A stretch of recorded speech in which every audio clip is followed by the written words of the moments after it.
បាទសម្រាប់បងប្អូនដែលមានសំណួរមកខ្ញុំថាលោកគ្រូតើមានដីដែលអាចដាំកស៊ូបានតែ2 3ហិកតាហ្នឹងតើអាចចិញ្ចឹមគ្រួសាររស់ស្រួលទេប្រើប្រាស់ជីធម្មជាតិកាន់តែច្រើនចំណាយកាន់តែតិចអ្នកប្រើប្រាស់សុខភាពល្អអ្នកទទួលទានសុខភាពល្អសំណួរនេះត្រូវបានសួរខ្ញុំច្រើនអញ្ចឹងអ្វីដែលខ្ញុំចង់ចែករំលែកមែនទែនអ្វីដែលយើងធ្វើកសិកម្មចំណុចទី1ដែលយើងគួរគិតខ្លាំងមែនទែនទៅលើទីផ្សារអញ្ចឹងបទពិសោធន៍10ឆ្នាំទៅលើទីផ្សារកស៊ូជ័រកស៊ូយើងឃើញថាពិតជាល្អមែនហើយពិតជាបានប្រាក់ចំណេញមែនបាទចំណុចទី2ពាក់ព័ន្ធជាមួយនឹងបច្ចេកទេសទៅលើការដាំកស៊ូការដាំអីហើយនឹងអាកាសធាតុអីទាំងអស់នេះខ្ញុំគិតថាវាមិនជាពិបាកសម្រាប់ដល់ពុកម៉ែបងប្អូនទេហើយចំណុចទី3ពាក់ព័ន្ធជាមួយនឹងទីតាំងភូមិសាស្ត្រសមស្របជាមួយនឹងការងារទៅលើដំណាំកស៊ូហ្នឹងបាទអញ្ចឹងយើងឃើញពីមុនយើងនិយាយថាដាំកស៊ូបានតែនៅដីក្រហមឬក៏ដីតែនៅខាងខេត្តកំពង់ចាមអីណាឥឡូវទៅត្បូងឃ្មុំអញ្ចឹងប៉ុន្តែបច្ចុប្បន្ននេះខ្ញុំចង់ជំរាបជូនដល់ពុកម៉ែបងប្អូនទាំងអស់គ្នាស្ទើរដាំស្ទើរដែលបានទូទាំងប្រទេសហើយប៉ុន្តែកត្តាដែលយើងទៅដាំកស៊ូទៅមានចំណុចពិសេសកត្តាទី1គឺសូមឲ្យសិក្សាឲ្យច្បាស់ពាក់ព័ន្ធជាមួយពូជហើយនឹងដី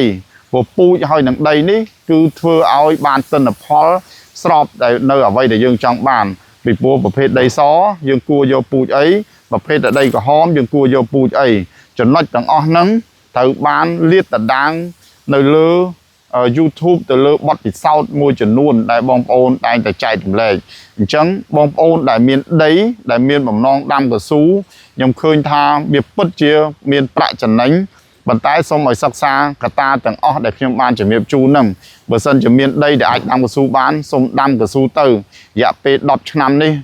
សម្រាប់ទីផ្សារកស៊ូដែលយើងនិយាយថាយើងធ្វើកសិកម្មពឹងទៅលើទីផ្សារឥឡូវទីផ្សារកស៊ូដែលអត់មានបញ្ហាទេអញ្ចឹងសូមឲ្យបងប្អូនដែលមានដីដែលអាចដាំកស៊ូបានសូមសិក្សាឲ្យដាំទៅត្រឹមតែ1ហាត់2ហាត់10ហាត់បងប្អូននឹងរស់ស្រួលហើយអាហ្នឹងចំណុចទី1ដែលយើងគិតថាយើងធ្វើកសិកម្មដើម្បីទីផ្សារឥឡូវទីផ្សារមានហើយហេតុអីបងប្អូនអត់ដាំហើយបងប្អូននៅតែលូអត់ទាន់ថាមិនចេះមួយចុះពីរអីទៀតទៅអញ្ចឹងកន្លែងដែលផ្លាស់ប្ដូរបានគឺផ្លាស់ប្ដូរចំណុចទី2ពាក់ព័ន្ធនឹងបច្ចេកទេសពីមុនខ្ញុំគិតថាបងប្អូនប្រហែលជាពិបាកមិននឹងទៅរកនៅណានៅណីឥ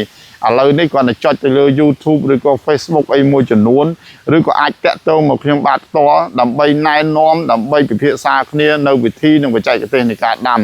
បាទនេះគឺជាចំណុចដែលបងប្អូនដែលមានបំណងចង់កែប្រែនៅ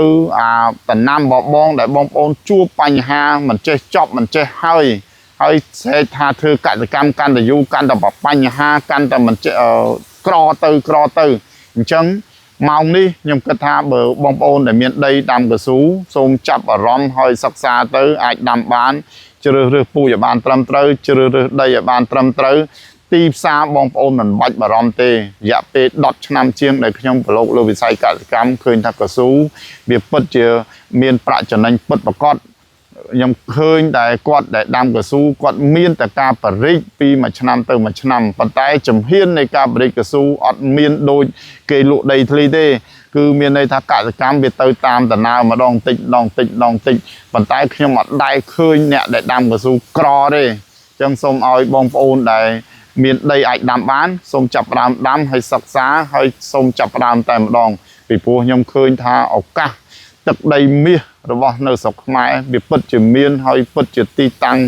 សមស្របជាមួយនៅវិស័យកសិកម្មនឹងខ្លាំងមែនទែនអញ្ចឹងបងប្អូនដែលមានគំនិតចង់ដាំកស៊ូហើយខ្វះបច្ចេកទេសហើយខ្វះកន្លែងទៅលើការថែទាំជ្រើសរើសពូជរឿងមើលដីអីមួយចំនួនអាចតាក់ទងមកខាងហ៊ុយយន្តនឹងស្វាគមន៍ក្នុងការសិក្សាស្រាវជ្រាវហើយនឹងវិភាគជូនដល់ពុកម៉ែបងប្អូនទាំងអស់គ្នាបាទសូមអរគុណ